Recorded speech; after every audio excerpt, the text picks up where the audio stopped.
오늘도 수요 저녁 시간에 또 하나님의 은혜를 사모하고 나오신 여러분들에게 주님의 크신 은혜와 또 평안이 함께 하기를 축복합니다.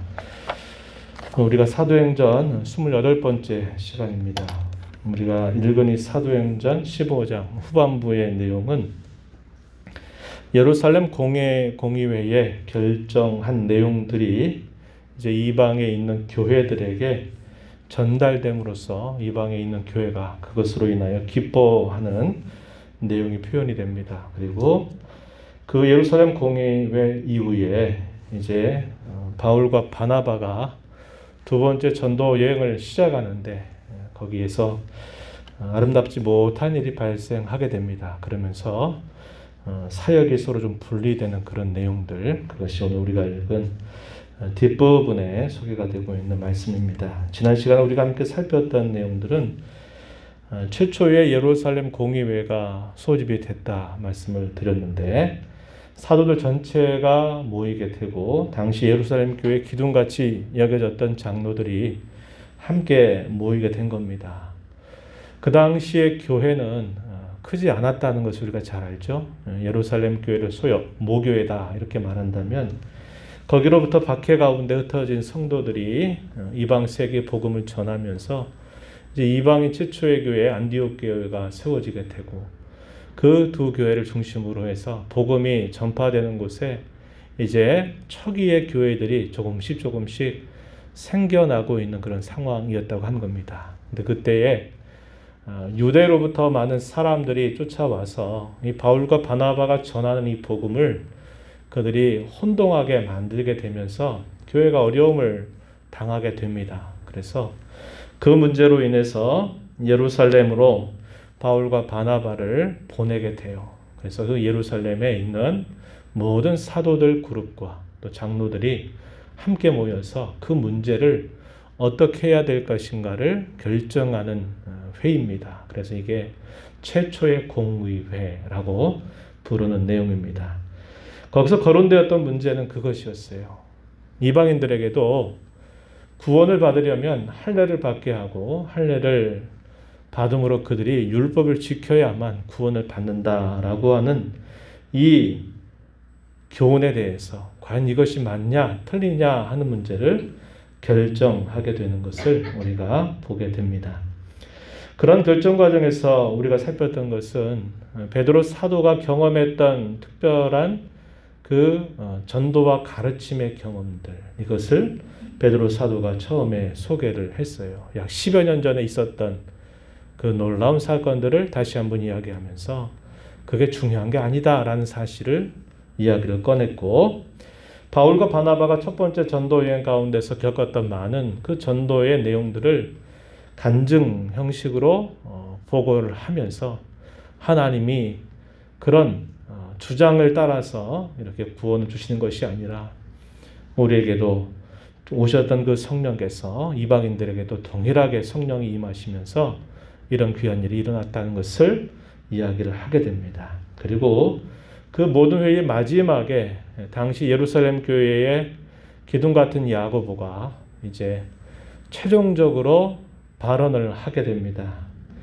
구약에 있는 말씀, 특별히 아모스 서에 있는 말씀을 인용하면서 그 말씀이 바로 이러한 것들을 우리에게 가르치는 것이다 라고 이야기를 하게 돼요. 그래서 최종적인 결정을 하게 됩니다. 그러면서 한 가지 예외사항으로 유대인과 이방인 사이의 이 마찰 문제에 있어서 당시에 의식법에 해당이 되는 약 4가지 정도 내용에 대해서는 이방인들에게도 이방인 그리스도인들에게도 그 부분은 이런 정도로 잘 지켜달라라고 하는 내용을 결정하게 됩니다. 그래서 그런 결정 문서를 이제 이방 세계에 있는 교회들에게 전달하는 그런 과정, 이것이 우리가 살피고자 하는 내용 속에 포함이 되어 있습니다. 이 결정 문서로 인해서 이방 세계의 복음이 이제 더 힘있게 전파되는 좋은 계기가 마련이 되게 됩니다. 그리고 이러한 결정과 함께 이제 두 번째 전도 여행이 시작이 되는 것을 우리가 살펴보게 될 것입니다. 오늘 이런 말씀 속에서 또 성령께서 우리에게 주시는 뜻에 대해서 또 함께 생각하고 다짐하는 시간이 되었으면 좋겠습니다. 먼저 우리가 읽은 본문의 내용을 크게 두 부분으로 나눠 본다면요. 22절부터 35절까지 내용입니다. 예루살렘 공의회의 이방인 전도에 대한 결정과 실행하는 내용들, 이것이 표현이 되고, 이제 36절부터 마지막 41절 내용에서는 두 번째 전도 여행이 시작되는 내용을 우리에게 소개를 해줍니다. 먼저 앞부분의 내용을 좀 살펴보면 이렇게 이야기를 우리가 함께 살펴볼 수 있어요. 예루살렘 공의회에서 결정된 그 사항들을 이제 전달을 하기 위해서 예루살렘 교회에 있는 모든 사람들이 선택을 합니다. 두 사람을 선택을 하는데요. 유다라고 하는 사람과 실라라고 하는 사람을 선택을 해서 바울과 바나바와 함께 이 두 사람을 안디옥 교회로 보내자라고 결정을 합니다. 이 사람들의 자리가 어떤 자리였을까 보면은 이들은 인도자의 역할을, 지도자 역할들을 할 만한 사람이었다, 이렇게 소개를 해주고요. 32절 가서 보면은 이들을 뭐라고도 표현하냐면 선지자라고도 표현을 하고 있어요. 이 유다와 실라라는 인물을 그렇게 표현도 합니다. 이 선지자라고 하는 말은 초대교회에 영감 있는 교사들, 오늘날 보통 교사들과는 다르죠. 왜냐하면 교회가 세워지기 있는 초기 교회에 있었던 그런 직분이었어요. 그러니까 구약의 선지자와 같은 동일한 직분하고는 좀 다르다는 겁니다. 그러나 선지자라고 부르게 되는 것은 특별한 그들의 지위가 있었다는 것을 표현해주고 있는 말이에요. 왜 그러면 이들을 같이 예루살렘 교회에서 두 사람을 같이 보내게 했을까요? 이 보내게 한 데에는 분명한 이유가 있다는 겁니다.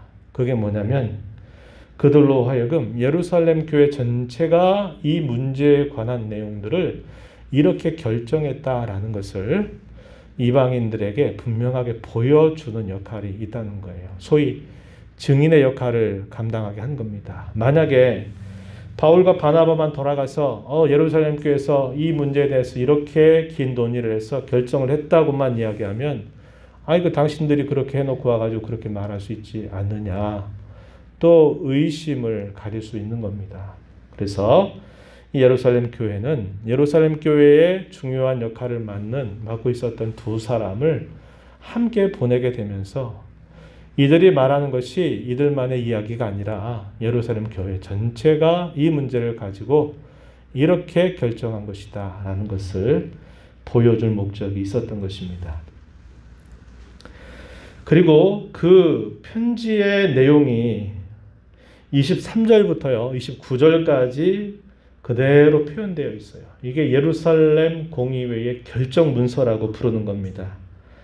이 결정 문서가 안디옥 그리고 수리아, 길리기아의 여러 곳에 이방 세계에 전파되는 그 곳곳마다 이 편지를 회랑 돌려가면서 읽을 수 있도록 하는 거예요. 이것은 단순히 몇 사람의 결정이 아니라 대단히 중요한 결정 문서다라는 것을 그들에게 알려주기 위한 목적이었어요. 그 편지의 내용이 23절부터 29절인데 이 내용을 조금 살펴보면은 이렇게 말합니다. 23절 처음에 그 편지의 내용이 시작되는 말을 보면 사도와 장로 된 형제들은 이방인 형제들에게 문안하노라 이렇게 표현하면서 먼저는 그들에게 문안 인사를 표현을 했어요. 그리고 난 다음에 그 편지에서 이 예루살렘 교회에서 함께 논의되었던 중요한 문제가 무엇인가를 설명해 주는데요. 24절 내용에 보면은 우리가 들은 말이 이거다. 그러면서 들었던 말에 대해서 소개해 주기를 우리 가운데 어떤 사람들이 우리의 지시도 없이 나가서 말로 너희들을 괴롭게 하고 마음을 혼란하게 한다라는 말을 들었다. 이렇게 이야기를 합니다. 당시의 유대주의자들 이들이 이방 세계에 세워지는 교회들에게 가서 어떤 식으로 했는지 대략 짐작해 하는 말씀이죠. 어떻게 했을까요? 우리는 예루살렘 교회에서 보내서 왔는데, 사도들이 우리를 보내서 이곳으로 왔는데, 그 바울과 바나바라는 사람이 그 전한 내용은 반쪽짜리 진리다, 반쪽짜리 복음이다, 이런 식으로 이야기하는 겁니다. 그들의 말은 반은 맞지만 반은 틀렸다. 그러면서 뭐라고 얘기했을까요? 여러분들도 이 구원을 받으려면 여러분들도 할례를 받아야 됩니다. 그리고 모세율법을 지켜야 된다고 이야기하는 거예요. 이게 예루살렘 교회에서 이렇게 사도들이 이렇게 우리에게 이야기하는 것이다.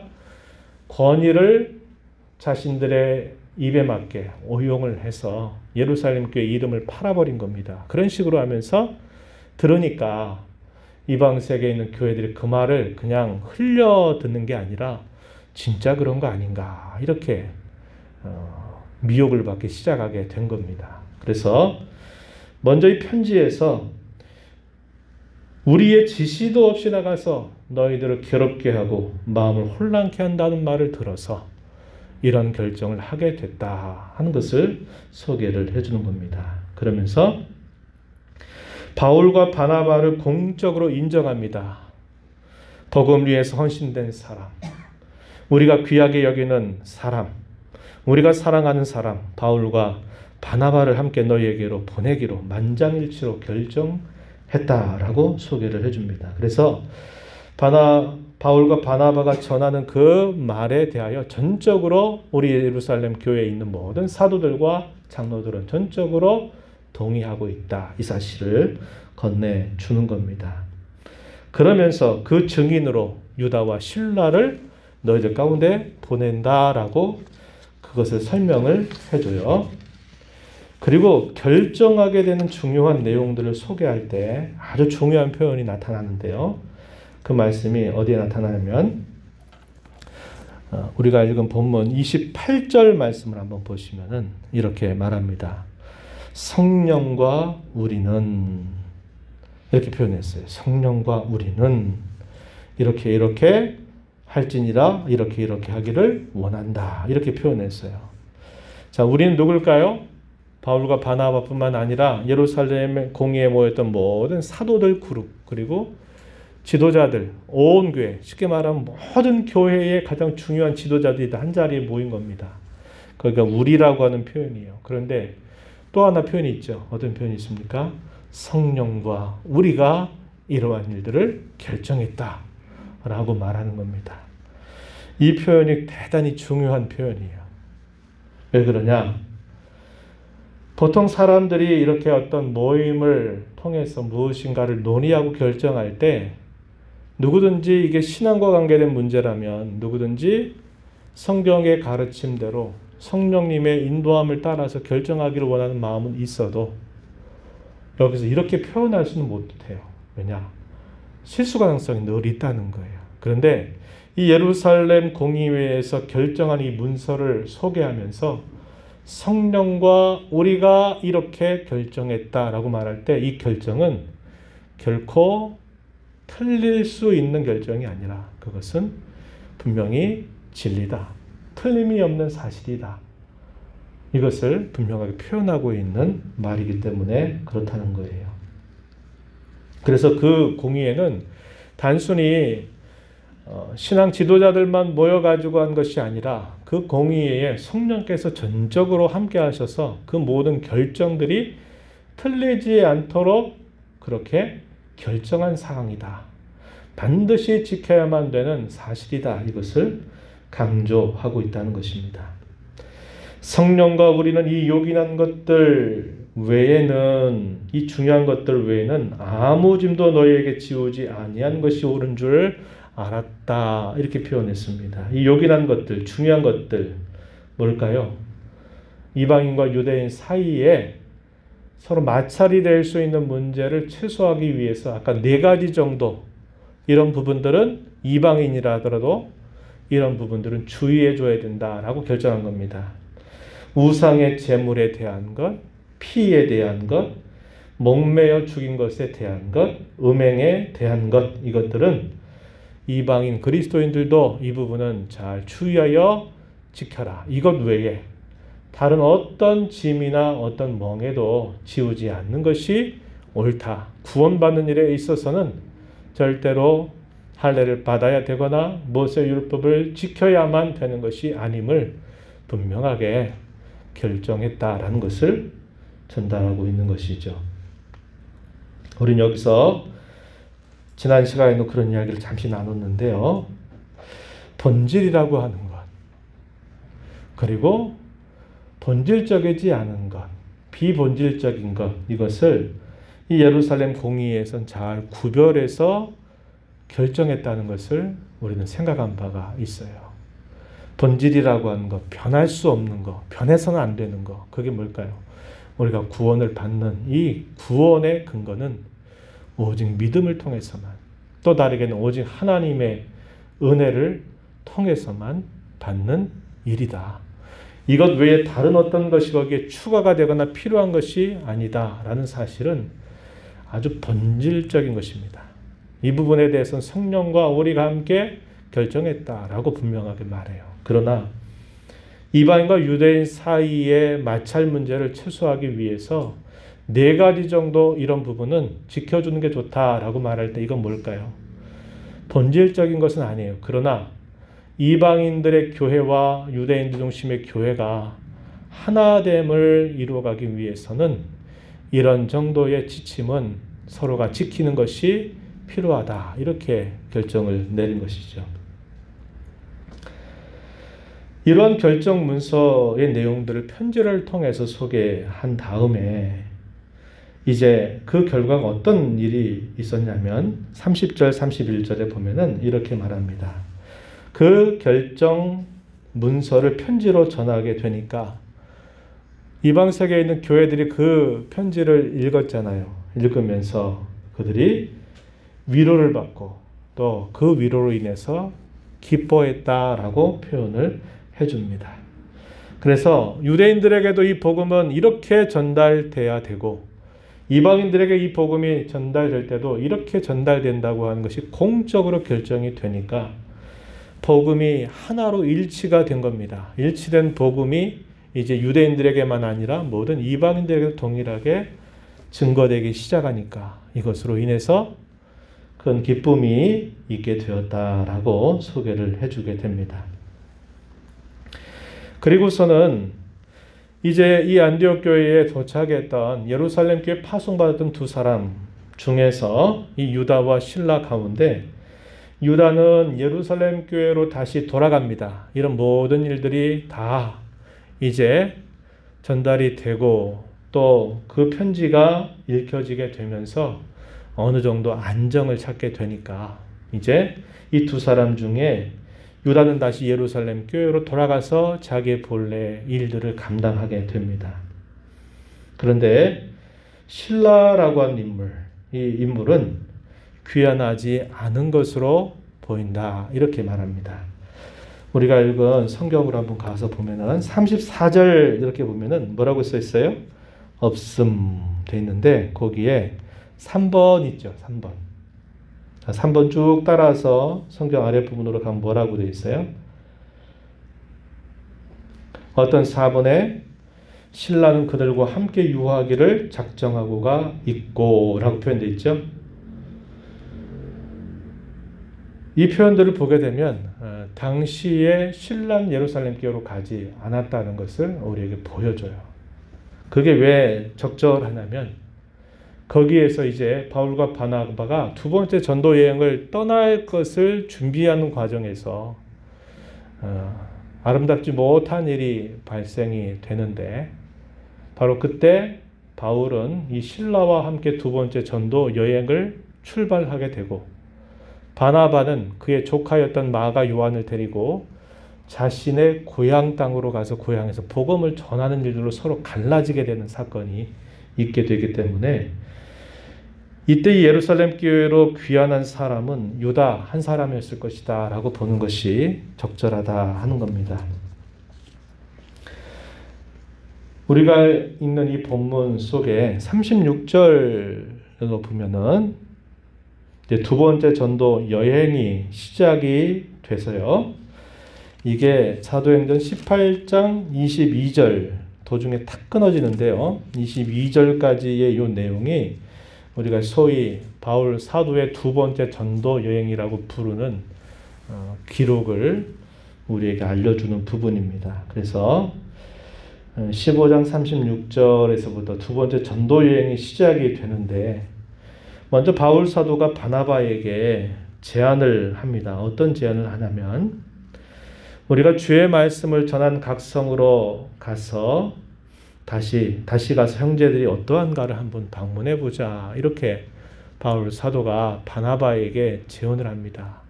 1차 전도 여행 때 쭉 다녀왔던 그곳이 어떻게 됐을까? 많은 환난이 있고 어려움이 있는데 그 교회들이 여전히 그 믿음을 잘 붙들고 있는가를 한번 살펴보자. 이렇게 바울 사도가 바나바에게 제안을 했어요. 그러자 바나바가 그 제안을 좋게 여기고 받아들이면서 뭐라고 얘기했냐면, 마가 요한을 데리고 함께 가자라고 바나바가 제안을 합니다. 이 마가 요한은 1차 전도 여행 때 밤빌리아라고 하는 곳에서 갑작스럽게 그가 함께 처음에 수행하다가 그가 돌아가게 돼요. 근데 그 이유가 뭔가는 소개가 되어 있지 않았어요. 그런데 여기 바울 사도가 이 부분에서 굉장히 심하게 반응하는 걸 보면 별로 좋은 이유 때문에 그렇게 한 것 같지는 않아 보인다 이 말이죠. 너무나 힘든 거죠. 육로를 통해서 그 머나먼 땅을 가고, 특별히 이 안디옥 지역으로 쭉 가고 있는 도중에 지난번에 그런 말씀드렸지만 높은 산맥을 걸어서 거기를 넘어가지고 가야만 되는 그 일들이 굉장히 험로였다고 하는 거예요. 그러니까 마가 요한이 아이고 안 되겠다 하고서는 나는 그냥 돌아가겠다 아마 이렇게 결정을 내린 것 같아요. 바나바는 다시 한번 우리가 마가 요한을 데리고 가서 우리가 지나왔던 그곳을 다시 한번 방문하자 이렇게 이야기를 합니다. 그랬더니 바울 사도가 격한 반응을 보여요. 38절에 보니까 이렇게 말합니다. 밤빌리아에서 자기들을 떠나서 함께 일하러 가지 아니한 자를 결코 다시 데려갈 수 없다. 도중에 하찮은 이 사람은 함께 데려갈 수 없다. 이렇게 말하는 겁니다. 적지 않은 실망감과 또 많은 낙심이 될 만한 일이었다는 것을 우리는 짐작해 볼 수 있는 거죠. 복음을 전하러 가고 있는 중에 자기 먼저 돌아가야 되겠다라고 했을 때 그 남아있는 사람들에게 주는 그 마음이 얼마나 힘들게 했을까 하는 것들을 우리에게 짐작하게 하는 겁니다. 바울 사도는 안 된다. 또 그런 일이 더 있어는 안 된다. 데려갈 수 없다라고 이야기하면서 이것이 두 사람 사이에 그냥 보통의 갈등이 아니라 아주 극심한 갈등으로 이것이 확대가 되면서요. 심히 다투었다라고 말합니다. 그 결과 어떻게 됐냐면 두 사람이 결국 결별을 하게 돼요. 바울과 바나바가 결별을 하게 되고 그들의 사역도 분리가 되어버립니다. 그래서 바나바는 자기 조카였던 마가 요한을 데리고 자기가 출신 지역이었던 구브로로 가서 복음을 전하게 되지만, 바울은 신라를 택한 다음에 안디옥 교회 파송을 받아가지고 이제 수리아와 길리기아 지역에 있는 교회들을 다시 찾아가게 돼요. 이게 두 번째 전도 여행입니다. 그러면서 그곳에 있는 교회들을 견고하게 하는 일을 감당하게 되었다. 이렇게 우리가 읽는 마지막 부분에서 그렇게 표현을 해주고 있습니다. 2차 전도 여행이 시작되는 것이 참 안타깝게 시작이 되어버렸다 이 말이죠. 그래서 우리가 이 두 내용들을 좀 살펴보면서 한 두 가지 정도를 좀 생각을 여러분과 함께 해보려고 합니다. 첫 번째는 뭐냐면 이 예루살렘 공의회의 결정이 굉장히 중요했다는 것을 우리가 강조한 바가 있는데, 이게 결정이 중요한 게 뭐냐면 유대인이나 이방인의 모든 교회는 다 주님 안에서 하나의 교회다라는 것을 이렇게 공적으로 표명하는 아주 중요한 계기가 된 거예요.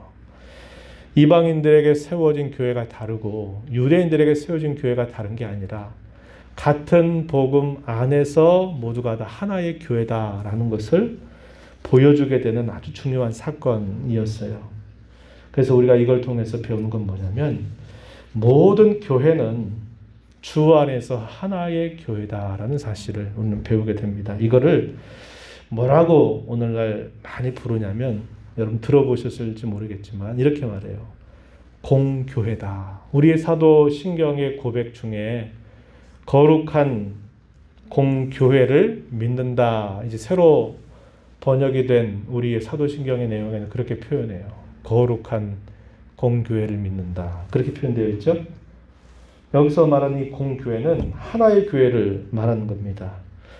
우주적인 보편교회를 말하는 거예요. 예수님 안에서 모두가 다 하나된 교회를 말하는 거예요.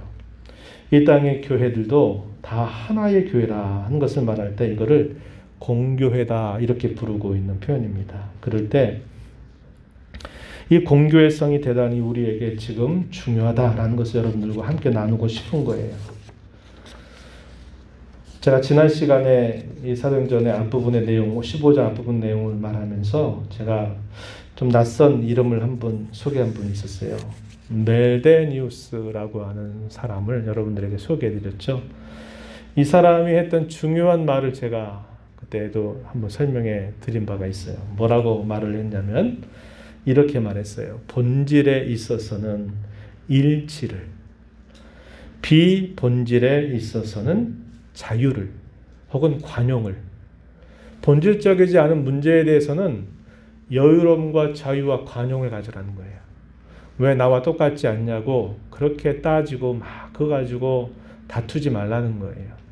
본질에 있어서 하나가 돼야 된다고 말해요. 그리고 또 이렇게 말했어요. 모든 것에서는 사랑을 나타내라. 이런 말을 했어요. 사랑, 형제 사랑, 그리스도의 사랑, 형제 사랑을 항상 무엇을 하든지 간에 항상 나타내라. 이런 말을 했다고 말씀을 드린 바 있습니다. 이것은 교회 연합과 일치에 있어서 대단히 중요한 원리라고 말씀을 드렸어요. 그런데 본질에 있어서 일치를 이룬다 그럴 때 정말 중요한 게 뭐냐면 이겁니다. 소위 신조라고 하는 것, 또 우리의 신앙이라고 하는 것, 우리의 생활이라고 하는 것이 하나가 되어야 한다는 거예요.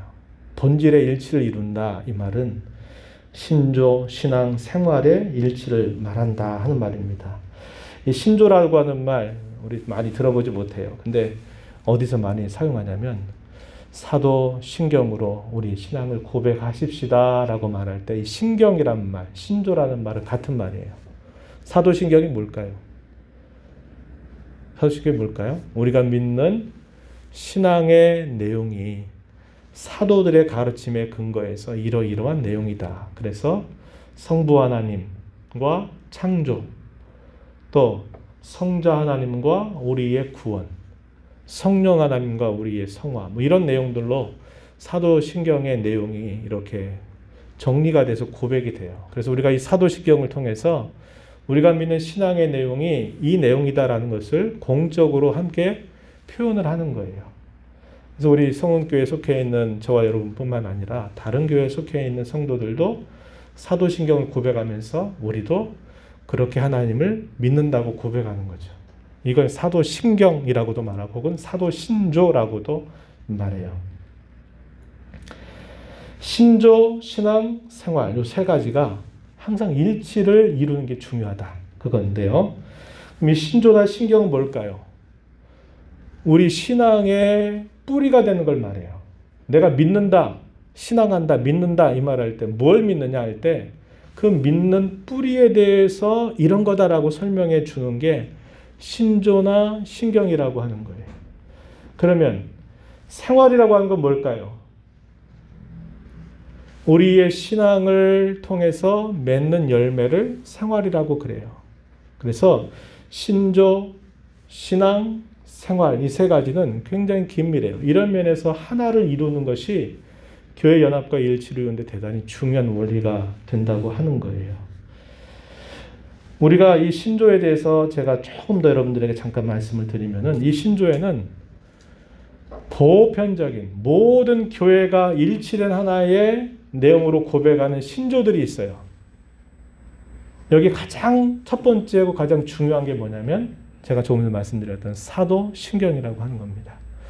이건 2세기 한 중엽 정도부터 교회의 모든 신자들이 고백했던 신조입니다. 혹은 신경이라고 말해요. 그래서 그 신앙의 내용을 표현할 때 이 사도신경 혹은 사도신조를 통해서 나는 이렇게 우리 하나님을 믿습니다 라고 하는 것을 모든 신자들이 함께 고백한 거예요. 그럼 이것만 있는 게 아니에요. 뭐가 또 있냐면 니케아라고 하는 지역이 있어요. 거기에서 당시의 교회 모든 지도자들, 마치 예루살렘 공의회처럼 교회 모든 지도자들이 한 자리에 모인 거예요. 니케아라고 하는 곳에 모여가지고 거기에서 신경을 하나 작성을 해요. 그걸 니케아 신경이라고 합니다. 지역의 이름을 딴 거예요. 그리고 또 콘스탄티노플, 우리에게 뭐 그냥 목동 이렇게 얘기하면 좋은데 이게 이제 이런 고백들이 다른 곳에서 이루어졌기 때문에 그래요. 콘스탄티노플이라고 하는 곳에 또 모든 교회의 지도자들이 함께 모였어요. 왜 모였을까요? 신앙의 문제로 인해서 여러 가지 논란이 생기게 되니까 예루살렘 공의회가 똑같아요. 이 문제에 대해서 우리가 이렇게 성경에 따라 고백하자라고 해서 그것을 결정해서 신경을 작성한 거예요. 그걸 콘스탄티노플 신경이라고 말해요. 조금 더 가서 또 교회가 여러 가지 문제로 인해서 어려움이 생겼어요. 예수님이 누군가라고 하는 것 때문에 많은 논란들이 생겼어요. 그래가지고 어디에 또다시 교회 모든 지도자들이 한 곳에 모이냐면 칼케돈이라고 하는 곳에 모여요. 거기서 또 신경을 하나 작성해요. 이게 무슨 신경일까요? 칼케돈 신경이라고 그래요. 그래서 여기 우리가 잘 아는 사도신경이 가장 빠른 거고, 그 다음에 니케아 신경이라는 것, 콘스탄티노플 신경이라는 것, 그 다음에 칼케돈 신경이라고 하는 것. 이거는 처음에 초기의 모든 교회의 공통된 결정 문서예요. 마치 예루살렘 공의회의 결정 문서가 당시 모든 교회들에게 이렇게 전달돼가지고 교회를 안정시켰던 것처럼 그 시대마다 논란이 생기고 논쟁이 생기니까 교회 지도자들이 다 모여서 성경을 가지고 이건 이렇게 고백하는 게 성경의 고백에 합당하다 그래서 결정을 하게 된 결정 문서인데 그게 우리에게는 신조 신경이 된 거예요. 그래서 이거를 뭐라 그러냐면 범교회, 한자말로 모든 교회에 공통된 신앙 고백이다 이렇게 부르는 거예요. 그러다가 이제 뭐 여러 가지로 막 갈라지기 시작하다가 여러분 잘 아는 중세시대라고 하는 게 1000년이 지나가잖아요. 1000년이 지나면서 타락하고 부패하니까 어떤 일이 일어났죠? 종교개혁이 일어났어요. 루터라고 하는 사람을 통해서 종교개혁이 일어나면서 종교개혁 이후에 이제 천주교는 천주교 나름대로 자기들의 신앙을 고백하는 결정문서를 만들고 개신교, 종교개혁 이후에 개신교들은 또 개신교 나름대로의 고백들을, 신조들을 만들기 시작해요. 근데 그때는 갈라졌어요. 왜냐하면 그때는 하나의 교회가 아니라 소위 우리가 잘 아는 침례교를 따르는 사람들도 있었고 또 조금 뒤에 가면 이제 오늘날 소위 감리교를 따르는 사람들도 있었고 또 우리와 같이 장로교를 따르는 사람들이 있어서 교파별로 신앙의 그 고백들이 조금씩 이렇게 다르게 고백이 되기 시작해요. 그러면서 우리의 신앙의 중요한 근간이 되는 내용들이 어떤 내용들로 우리에게 전달이 됐냐면 이것도 여러분들에게 좀 생소할 텐데 소개만 제가 드릴게요. 네덜란드에 있는 신자들이 고백한 신앙 고백이 있어요. 이거를 네덜란드 신앙 고백서 혹은 당시에 그 지역을 벨직이라고 불러서 벨직 신앙 고백이라고 이렇게 불러요. 이게 작성이 돼요. 그리고 조금 더 지나가게 되면은 하이델베르크 들어보셨죠? 이 하이델베르크라고 하는 곳에서 또 문답서가 작성이 돼요. 그래서 하이델베르크 요리문답이라고 그래요. 그리고 또 도르트라고 하는 것, 네덜란드의 도르트라고 하는 지역에서 구원의 교리에서 많은 논쟁거리가 있게 되면서 당시에 모든 이런 신학자들이 그곳에 모여가지고 2년 동안 모여가지고 회의하고 하다가 또 신앙고백서를 발표해요. 결정문서가 하는데 그게 뭐냐면 도르트 신경이라고 하는 거예요. 여러분 처음 들어보셨을 거예요. 그래서 이런 내용. 그리고 우리에게서 가장 중요한 근간이 되는 것이 조금 더 지난 다음에 되는데 영국의 웨스트민스터라고 하는 곳에서 무려 6년, 7년 동안 계속 신학자들, 목회자들 막 모여가지고 기도하면서 우리의 신앙에 대한 내용들을 고백하자 그래가지고 고백되는 고백서가 이제 만들어지게 돼요. 이걸 뭐라 그러냐면 웨스트민스터 신앙 고백서라고 말해요. 이게 오늘 우리의 장로교인, 우리 신앙에 있어서 가장 중요한 근간이 되는 고백서입니다. 그 내용 속에는 앞에서 이야기했던 사도신조라든지 니케아 신조나 콘스탄티노플이나 칼케돈 이런 모든 내용들이 다 거기에 들어가면서 가장 잘 정립되는 신앙 고백으로 우리에게 전달이 된 겁니다. 그래서 우리가 뭐 되게 중직자 교육할 때나 조금 소개해봤지만 되게 세례를 받거나 교회에 중직자로 임명이 되게 될 때는 서약을 해요. 서약할 때 요걸 묻는 거예요. 당신은 웨스트민스터 신앙 고백서를 당신의 신앙 고백으로 믿습니까? 이런 식으로 물어요. 그러면 여러분들은 다 네 대답하라고 하니까 대답을 한단 말이에요. 그래서 이런 신앙 고백들이 우리에게 우리 신앙의 뿌리로 이렇게 우리에게 주어진 거라는 거예요. 그래서 지금 우리가 코로나 때문에 그걸 못하지만 코로나 있기 전에 주일오후 시간에 여러분들에게 이렇게 여러 가지 소개했던 내용들, 소요리 문답도 그 중에 하나입니다. 웨스트민스터 소요리 문답, 또 대요리 문답도 있고 신앙 고백서도 있고 또 그전에 제가 하이델베르크 요리 문답의 내용을 여러분들이 주일오후 시간에 소개하기도 했어요. 이런 것들이 내가 혼자 나 혼자 믿고 내가 고백하는 신앙이 아니라 이 고백은 역사 속에서 이렇게 마치 예루살렘 공의에서 성경과 모든 당시 사도들이 모여서 중요한 사항이 결정됐던 것처럼 오늘 우리에게도 우리의 신앙의 뿌리를 말할 때 그러한 소중한 고백서들, 신조들이 우리에게 있다는 거예요.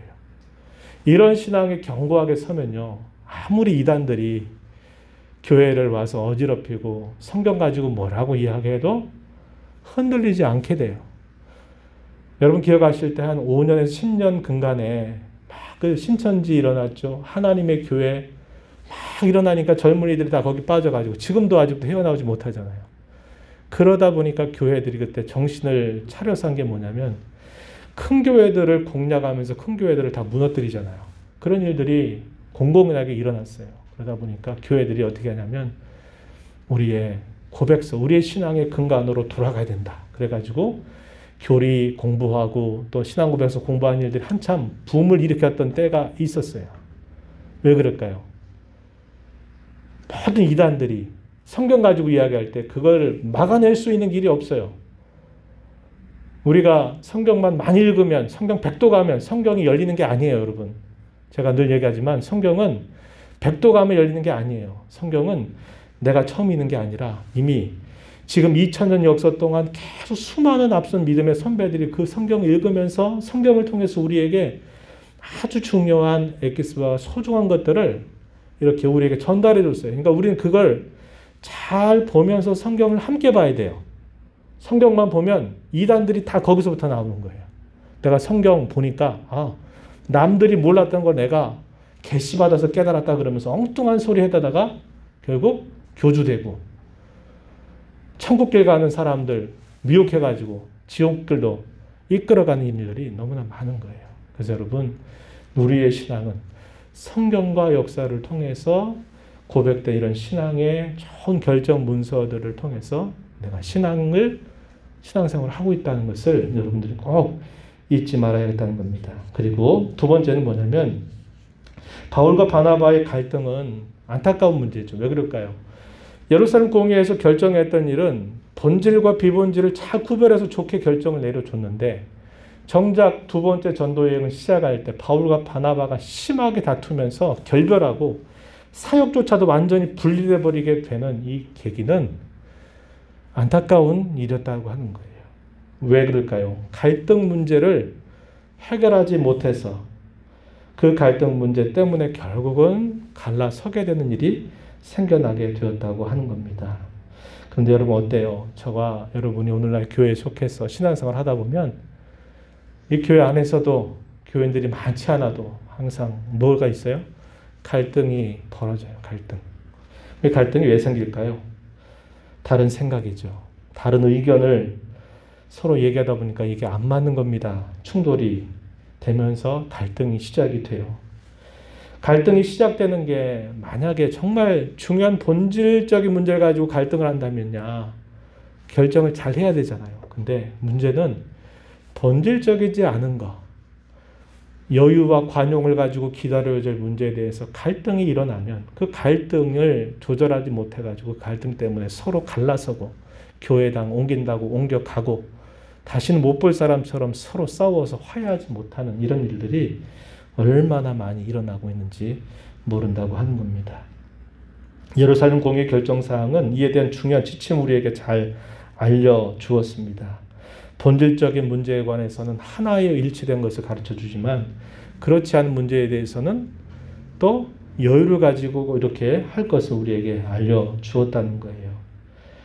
바울과 바나바의 갈등 문제는 마가 요한을 데려가냐 데려가지 마느냐 하는 문제로 갈등이 벌어지다가 이게 격화되니까 결국은 서로 결별하게 되고 결국 그들이 하는 사역조차도 서로 분리돼 버려요.